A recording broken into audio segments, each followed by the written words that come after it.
يا أرسيني ددتش في تبنت إلما هذا أبا جمودي دك أجيل شوداف سيرن على دبر بيجي على إرجاجرن كليس أورمو يو إلمان كوفي إلمانكا فودا هيرومني جبر هذا تيجو أرسي والجرسي سولا يا أكنا كوماندو والإجتماع أورمو مرو والإجتماع جيليا سي كوماندو كذا شا هرالانغان نويرتي والجهاتين جرامو يرتي كان دوبتا ميرا ميا كتوك فيديو كان ولين دقيفنا أكسم أجندة لين كان ديماتين جرا أجندة كان دوما كان تربا كان كيسا كاراتي تو كان أنها فرفمتو أكسم واهي باك أبينيا أديرو يا رتا جنيدي واهي كدير مرتو كان رتلي يا دون فاكياتين كف أنا برضو موبايل براي بقرا ديبي رانغانا channel لك يارفتن سنين جرا ميجر كبرتي وانغان دوما جرو في أكسم أغرتي واهي أديرو يا رتا جنيدي كان أول كبتي أكسم أغرتي تان كارتيس كدير مرتو تي وال كبتي اللي ديما جرفتن رتي واتي كوتا كجريتين برا دبرا يا رتا جنيدي كان إسا فارسوس كان إسا أباروس سيدو أرغت سوشال ميديا كان رتي أكسم أغرتي كان كوتا برا إسا غرغارو تكار جينيتين هم بينو إني غرتي غندوما روفا جرا أكسم أغرتي موتوما كان أولين فارسي بولا يا رتا جنيدي توك اللبا أكسم أغرتي كيساتو واي كديري والكابسي فميتي رغودا أنما أسيرت واني سيني داما دوتوكو وانو سوشال ميديا كان رتي أغرورا أكسم وان نتفكاتي ركانين دبادو واي تكيسو تلفن راتي ماما غوبا كان روان أرغنو في أكاتارن ديديمات انجرو رتي كانين دباشو بربادو يا رتا جنيدي وانتي نغرتي أما دورة بارسي هندوما كينا تغرتي فارساتين توري هندوما كينا تغرتي حركة آيافي توري چودا وانتي نغراتين توري وان غرقودو كيساتو أرتيسوتا قبساوتا دكتور علي برای راجل قبه هنگا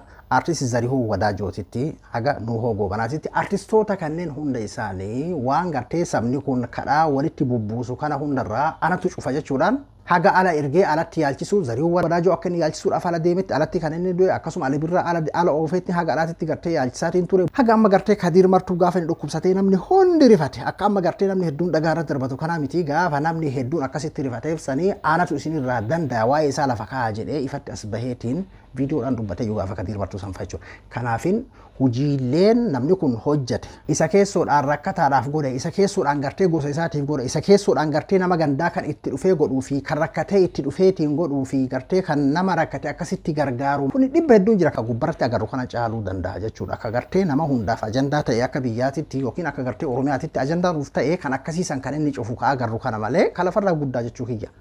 إن يا رتا جنيدي كانوا تليل لسنف كوال برين وانتوتا ترتيب أكنا كان الراني كانوا تول برين وان قرتين وتولد تهمون فيس سومتي أما انت نامو فارسي بولتوتا يو إساتو قرتيك اللبات انجرا بيجاكي فيها بيجالات تي أكسما غري وفي فرو ماليه هنديقرو غندا وفي ماليه هنديقرو هنجو نما وهي مان غرغار فكينا في إبالوف غرغار ستو غرباجسا إسا مان غرغار يرو كانوا قرتي aga sadarkaa ijoollee gartee namoota taraa kitaaba wahii kataban faa kitaaba miileenaan akkasiin miileen lamaan irraa bitaatiin ture ganda isaa waan hin ta'inii fi waan jedhulleedha jechuudha kan deemamu bal'inaa asirratti jechuudha dura tokkoffaan waa'ee Kadiir Martuutiif akkasuma gartee faarsee bulaa isatu qallabaa asirratti yoo waa'ee Kadiir Martuutiif faarsee bulaa isatu qallaba kan jettu taate Kadiir Martuu gaafuma gartee anaa fi ati tokkummaadhaan Oromoon hundi akkasii gartee rifatee fi waan qabnu gartee walitti qabneetiin nama kana yaalachuu qabna jenne sanii dhagaafni inni anatu gartee isinirraa bakka bu'eetiin waan isaaf barbaachisu hundayyuu anatu godhaa fita isaa dagadhaa kan inni jedhe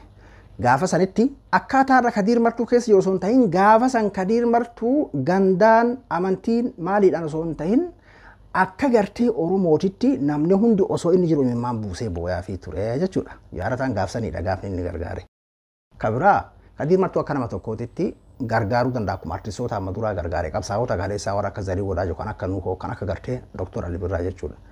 Kadiir Martuu gaafa gargaaru garee san deeggarii garee kana deeggarii inni jechuudhaanii fi jechuu dhabu ragaa waan qabnu hin qabnuuti ammatti jechuudha. Ka Kadiir Martuu qallabaa jiru ka Kadiir Martuu jiraachisaatiin jiru yookiin gartee ka biyyatti galchuudhaaf deemu yookiin kan akkas godhaafii jiru isatu gartee yaada kanallee isa fudhachiisee jechuu dandeessa.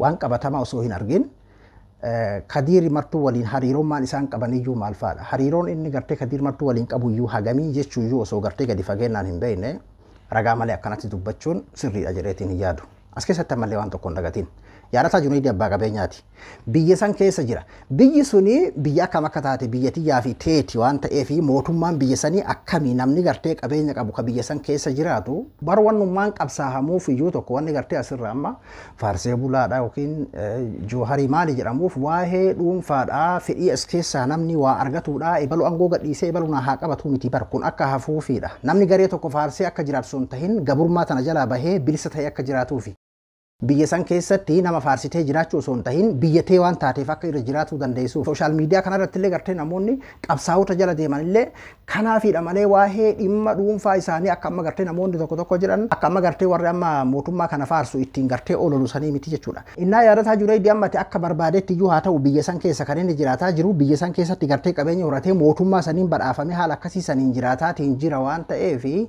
waan mootummaan fedhu akka mootummaan fedhuttidha kan hin deemu. Akka tasaa mootummaan gartee kanarratti waan akkana gartee kaffaltii akkana godhi jechuu danda'a. Godhuu malee carraa biraan qabu jiraatuudhaaf. Anaatillee yoo taate akkasuma abbaa qabeenyaa kan achi keessa gartee qabeenya horatee sadarkaa biyyaatitti gartee badhaafamaatiin jiru qabsaawaa ta'ii zarraf jedhi yookiin ammoo gartee atilleen inumayyuu nama faallaa mootummaa akkasii fa'aa akkas deeggarii jettee achi keessatti namummaa inni qabuu fi akkaataa gartee adeemsa isaa irratti nuti qabatamaa wanni agarra hin jiru wanni inni dubbateeti wanni addaa wanti inni godhe hin jiru jechuudha. Namni kun nama gamna nama qaroo miidhamaa fi quuqama hawaasaa akkaataa gartee adeemsa biyya sanii kaleessaatii fi kan har'aallee beekuudha. Kanaafuu akkaataan inni har'a itti jiraatuudhaaf godhu jiraatuu danda'a akka inni jiraatuudhaaf godhu san keessatti akka nama tokkootitti komii irraan qabu. Bara abbootiin qabeenyaa birootu jiru kan akka basaasaatitti gartee hawaasa rakkisan kan akka basaataatitti gartee fakkeenyaa fi hawaasa irratti hojjetan waan akkasii arginee jirra qabatamatti ammatti jechuudha. Hin agarre. Hamii fi akkasuma shakkiidha irra guddaa kan amma argaatiin jiru. Yoo ammoo ragaa qabatamaatti jira lakki akkanatti kun taame akkanatti kun taame yoo kan jettu taate ragaa qabatamaa kan yeroo agarre rakkoon hin jiru walumaan dhukkee irraa kaafna. Kanaafuu yaadataa Junayd wantummaan inni gartee kaleessa godhaatiin ture iyyuu kabajatu malaaf akka inni jiru dagannee akka inni keessa jiru dagannee akka mootummaa saniillee dagannee qabsaawaa fakkeessinee dirqama gartee karaa an baheen haa ba'u karaa inni baheen haa ba'u akkas haa godhu jennee yoo gartee akkasitti kan yaannu taate haala biyya saniitiyyuu dagatuudha jedheetii yaada. Qabsummaan biyya saniitu akka biyyi dimokiraatooyitee akka biyyi bilisoomtee kun hafuudha malee nama gabbaruu miti. Inni biraa waa'ee Kadiir Martuuti. Kadiir Martuu ganda arrabsaa waa'ee kutaati haasawaa waa'ee gartee gandummaati haasawaa keessattuu gartee fakkeenyaa fi Arsii arrabsee Joohariin arrabsee Ebaluun arrabsee waan jiruudha. Amma Kadiir Martuu fakkeenyaaf amma Ebaluun arrabsee Ebaluun kana godheedha. Kadiir Martuu kaleessa ati ittiin beeytu isa nama guddaa gartee akka sadarkaa biyyaatitti godhu sanii viidiyoo an gartee dheengadda waraabee irratti illee komantii namoota hedduutiin argee Kadiir Martuu amman tana gartee maraatuma osoo hin ta'ini baalagummaa tokkas godhaa ergama fudhatee akkas ta'a. Ergama fudhatee yoo akkas ta'e eenyutu miidhama. Homa lamaa baramma Kadiir Martuu yoo fayyaa taate fayyaa rabbiiti. Yoo ammoo akkuma gartee ati jettu isaan ergama wayii fudhatee ergamaan deeme ergama ta'eetuma ergameetuma achitti hafa. Namoonni gartee gurguddaan namoota gartee siyaasaa namoota gartee feemasii kan namni miiliyoon isaa hordofu hundinuu dhaqee gaafa ergama san fudhate ergamtuma san ta'ee achumatti hafa. Har'an tana gartee Oromoo wanni ati ija isaa haruu dandeessu hin jiru jechuudha. Ufumaa keetii keessaa akka gartee qooshaa qamashaa keessaa rifeensa akkasii luqqistee yeroo baatu qaawni fakkeenyaaf qamashaan sun keessaa bahee ni argita? Hin argitu. Rifeensumsantu keessaa luqqa'ee fuudhamee darbama jechuudha. Akkasuma waa'ee tokkummaa Oromoo booressaa waa'ee gartee gandummaatiin haasawaa ufumaa haasoyitee keessaaf ta'a ergama wayii fudheetiin deemaa ufumaaf ergama san fudhatee achitti fayyaa rabbiitii rabbi haa fayyisuu fayyaa kadhachuufidha. Wannummaan inni fidu anamma dhugaa feetan akka nama tokkootitti waan Kadiir barreessu kana akkuma gartee keessan kan argaatiin jira. Dhugaadha akkaataan inni wantoonni inni haasawu hedduun isaa fayyaa dhaballee fakkaatu ajandaallee fakkaatti akka gartee naggada karaa kanaan jaalatamaa asumatti gartee barfaarfataa ta'a asumatti pheenxee ta'a asumatti gartee Protestaantii pheenxee ta'eetiin asumatti faarfatee asumatti ammoo muslima xiqqeessa.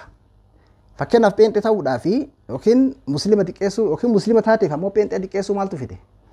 Asumatti gartee kutaa tokko faarsee leellisee warqii godhee kutaa tokko ammoo asumatti xiqqeessuu barbaada. Ammaan namoota gartee siyaasaa waan barbaade haa jedhu sannuun ilaallatu. Namoonni siyaasaa kan isa deeggaruun deeggara kan isa deeggarre ammoo ka gartee dhugaatii yanaaf dubbataa jira miidhaa yoo fi abboodhaa miidhaa biyya saniidha waa'ee bilisummaa biyya sanii naaf dubbataa jira biyya san keessa gartee bilisummaan hin jiru akkuma amma jenne kana namni gartee jiraachuudhaaf iyyuu garee tokko faarsa biyya san keessa biyya tiyya jedhee keessa jiraatuudhaaf iyyuu garee wahii faarsee yookiin ammoo afaan isaa qabatee yaada addunyaa kanarratti ilma namaatiif bar mirgi addunyaa kanarratti ilma namaatiif kenname dubbatuudha namni yeroo jalqaba garaa haadhaa keessaa gadi bu'u jalqaba dubbatanii bo'aa miidhaa'imti ni dubbataa bara mirga dubbachuuti addunyaa kanatti rabbiin kan ilma namaatiif kenne jechuudha. Mirgi dubbachuu sunuu sirraa dhorgamee yookiin calliftee sodaadhaaf yookiin ammoo faarsitee akkasitti jiraattaa mire. Innaa karaa koo kana gartee naa furuuf namni kun qabsaa'aa jira jedheetiin itti amanuu ni deeggara. Akkasuma lakkee kanaa ta'e ana akka itti amma jiru kana jalaan tuqinaa jedheetiin gartee kan itti amanulleen ammoo nama qabsaa'u san irratti ni duula haganumaa jechuudha. Namni siyaasaa tokko waan tokko hin dagatin osoo nama siyaasaa ta'ee hoggansa wayii ta'ee hoggansa amantii haa ta'u hoggansa gartee haala siyaasaa kanaan haa ta'u osoo namni jallaan akka gartee for'oonaallee kan gartee gad dhufu taate kan isaaf gartee harka dhaheetiin gooda koo jeena koo gara laafessa koo kan isaan jedhu miileenatu jira quba qabaadhu.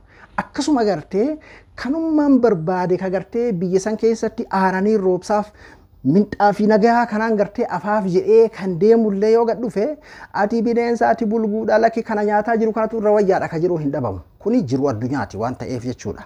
Hundinuyyuu ammoo waa'een biyya keenyaa ofii uf dubbata bara haala akkaataan gartee rakkoo biyya keenyaa namni namaa himuudhaa fi namni gartee lakki sirriidha jedhee afaan si qabu osoo hin ta'in osoo gartee biyya san keessatti arran tana rakkoon biyya sanii kan dhokachuu danda'u taate waggaa 8 kana bar karaa sooshaal miidiyaa warra akka badhaadhinaa to'atee hin jiru kan isaan faarsu malee wanni hundi sooshaal miidiyaan haga amma xiqqashoo gartee joorgaddee biyya kanaadha malee duraan to'atanii guututti jechuudha waan sooshaal miidiyaa taa'ame kana jechuudha. Feemasii hunda bitanii fixanii jechuudha. Garuu mee maaliin rakkoon uummataa ofiif ol bahee dubbata jechuudha. Ati yeroo gartee gadi baheetiin nama rashanama hogguu argite. Hogguu nama gartee manni irratti diigamu hogguu argite. Ka jiraachuu dadhabee fakkeenyaa fi hidhaa seen hogguu argite. Ka dubbachuu dadhabeetiin hidhaa seen hogguu argite. Ofiif uf dubbata sadarkaa itti gartee namni nama mul'isuu fi namni nama jalaa dho'isuu miti jedheetii yaada. Kadiir martuu akkaataan inni amma itti godhataatiin jiru akka nama tokkootti hedduutu akkanatti dhagahama. Kadiir sadarkaa sanitti ta'uun jechuudha. Waan isa miidhuudha malee innu maaliif miidhama wanti inni gartee katabaatiin jiru asirratti akka gartee yookiin nama fakkeessuudhaaf waa katabullee fakkaata wanni kadiirsiif hin galu jechuudha as keessa gartee nama naggada gabayaa karaa kanaan jaalatame mee karaa kanaan xiqqoo ofaa ka jedhullee akkuma gartee nam tokko jedhan akkaataa ergama saniillee ni fakkaata burjaajessa gartee kana keessa immoo akka nama xiiqii keessa seenee kana keessa kuteellee ni fakkaata hundaafiyyuu rabbiin isa haa fayyisu yoo gartee fayyadama taate yoo ammoo wantoota isin jettan kana taate akkuma jenne kan ufumaa luqqifamee gartee bakkuma sanitti hafa malee nama humaa gochuu hin danda'u isaa fi waa'ee gartee gandaa wal qabsiisuun sirrii miti. Amma beektaa tokko wanti rakkoo ta'ee namni keenya irra guddaan gartee ka sooshaal miidiyaa kanarra jiru isa gartee ati gandummaa dhiisi jettuun kana wantummaan sammuun isaa qabattee matama guddaa ka kiyyaa kana baadhatee garuu mataa san keessa wanni jiru waa'ee haga gartee sadarkaa gandaa kana qofa jechuudha. Ati dhiisi jettaan inni ammoo san keessaa gannaqee maal itti naqaree waan biraa keessaan qabu waan ta'eef jechuudha. Waa'een akkanaa kun waan nama dhiphisuu miti. Kadiir martuuti miti. Namnummaan siyaasaa guddaan irra sadarkaa Itoophiyaatitti, sadarkaa Afrikaatitti, sadarkaa addunyaatitti iyyuu beekamtii argate kan akka Jawaar kun yoo ajandaa gandummaa qaba inni ajandaa gandummaadhaa yookiin godinummaa wayii osoo inni qabate karaa duude lukkuu siyaa godhu jedhe bira dabra namni har'a bakka san bira dabre dhugaadha hooy nama tiiktookii fi sooshaal miidiyaa kanarraa akkuma jenne gartee sammuu isaa keessaa sammalee hin qabne kaasan qofa waraabbatee deemu rakkatuu danda'a miidhamuu danda'a. Hagas takkaadhaarraa uummanni kun sadarkaa sanarra jira kuni waan nama yaaddessuu miti jedheetii yaada. Kadiir martuu isaadha malee kan nama yaaddessu yoo fayyaa taate rabbiin isaa fayyisuudha yoo ammoo lakki dhugumaan keessatti kufee karoora wayii tarsiima wayiitiin gartee keessa achi keessa kan kadhataa jiraate rabbiin keessaa haa baasuu isumaaf kadhatuufidha malee wanni addaa kana gartee yaaddoo namatti ta'u ni jira jedheetiin hin yaadu. Innaa kanaafuu gartee waa'ee gandummaa yaadataa Junaydii ganda isaa malee hin gargaaru ganda ibaluu malee hin gargaaru ati ganda inni gargaare sun kan kiyya jettee sanumatti hin gammaddu fakkeenyaaf ganda itti dhalate keessaa yoo gargaare barsanuma nama tokko gargaare rakkataa tokko gargaare oromoo tokko gargaare akkasitti fudhachuu akkasi yaaduu danda'uu qabda maali biyya ala amma fakkeenyaaf Ameerikaa keessatti beelawaa tokko namni tokko nyaachisee yoo irraa jijjiirame gammadaan jirtu laakii godhaan jirtu miidiyaa kanatti barkanuma waan biraatii miti jechuudha abbaan qabeenyaa hedduu beeki isa as bahee kana haa agarru malee jechuudha kanaafuu gartee san akkasii fudhachuu qabnaa isin jechuu barbaadeeti. Tole kabiraa jiila yaa siikoo mandooti. Hara laangannootti wal gahaati jira siikoo fi mandoo. Jiilli kun kan waggaa 8 adeemsifamuu kan gartee sirna gadaa san keessaa jechuudha. Dhaddacha laangannootitti. Dhaddacha meeqa qabasaa siikoo mandoo? 20 moo meeqa dhiifama. Amma duuba yaani jiilaa ka gartee walitti dhufaatiin jiru kuni isa durii sirna gadaa gartee akkaataa kaleessa itti seeratu mataatiin ture isa gartee kaleessa walitti dhufeetiin yaada isaa haaroomfataa ture. As keessa mootummaa siyaasaaf itti fayyadamuu danda'a. Mootummaa farsuudhaaf wal gahanii mootummaa tokkas godhaa jechuun hagammaan agarreen as keessaan gartee abbootii gadaa kan yookiin paartii wayii abaaran yookiin gartee kan Shanee jedhanii waa abaaran kan Joohar jedhanii waa abaaran jiraachuu danda'an maaliif jennaan mootummaa as keessaan waan kana dhugumatti gartee Oromoo waan kana addaan citee ture akkuma gartee Irreecha Hora Finfinnee jedhamee kan paartii fakkeessan san ammoo Oromoo walitti dhufee akkasi gartee bareedeemi akkasuma jiila yaa asii komandoo kanarratti har'aan tana sii komandoo akkasii gartee walitti dhufee miidhagee bareede. As keessaan warri dhugaa siyaasarraa osoo gartee bilisa ta'ee waanuma gartee isaaf kenname waan mootummaan tolchee miti waan kaleessa gartee Minilik duratti gartee Oromoon dhaddacha isaatitti itti walitti dhufee hundinuu bar jiila isaa qaba. Booranni jiila isaa qaba. Inumayyuu haga tokko gartee bakki aadaan addan citiin Booranaa fi Gujiidha haga tokko jechuudha. Harargeenis akkasumatti, Tuulamnis akkasumatti, Maccas akkasumatti warri gartee lixa biiftuullee jechuudha. Oromummaa walitti dhufuu kanaadha. Inni as keessaan wantoota akkasii ka deemu san laalteetumaan waan hunda gartee jechuun gabaabsinee yaannaaf jedha beektee akkasiin lafa darbuu miti. Waan akkasiillee dhufuu hin oolamtuuf hin bartana keessa darbataatiin jira. Waa'ee gartee walgahii mootummaa nutti leellifta akka jedhu faan dhabamuuf hin jira. Abbaan fedhe achirratti gartee waan fedhan haa faarsanii akkasiin ammoo uummanni walitti dhufuun siikumaa fi mandoo walitti dhufee walitti baruun Oromoo keessaa lafti siikoo mandoo kunis bal'aa. Gosti gartee siikoo mandoo tun illeen hedduudha. Ufiifuu wal wallaalee wal cicciree ofii isaatiif iyyuu akkuma gartee Oromoon amma gandummaa jedhamu kana godinaan illee bar gandummatu jira. Harargee fi Harargee jidduu, siikoo fi mandoo jidduu, Maccaan jidduu, Tuulama jidduu, Shanangibee jidduu hunda keessa iyyuu gosummatu jira jechuudha. Haala akkanaa kana wanni fidu walitti dhufeenya akkanaa kun waan badeef walitti dhufeenya akkanaa kun yoo jiraate wanni akkanaa kun hin cirama waan ta'eefidha. Mirga achirratti dabre kana. Yaa Arsiini dhaddacha fiitti banattu. Fuudhaa heeruma keenya qajeelfachuudhaaf ilma haadha abbaa ajajamuu dide qajeelchuudhaaf ilma haadha ajjeesu abbaa ilma ajjeesu dhaga'aa jirra. Murtii jajjaboo dabarsuu barbaanna maaliif jiruuf jireenya keenyaaf waan barbaachisuuf dargaggeessi keenya safuu gadi dhiisee intala marii abbaa malee fuudhee waggaa lama osoo hin geenne hiikee abbaa irra deebisee ilma guddisaa jira abbaan isa guddisee ilma guddisaafii jira. Inni kun hafuu qaba haaromsa gadaa godhachuuf.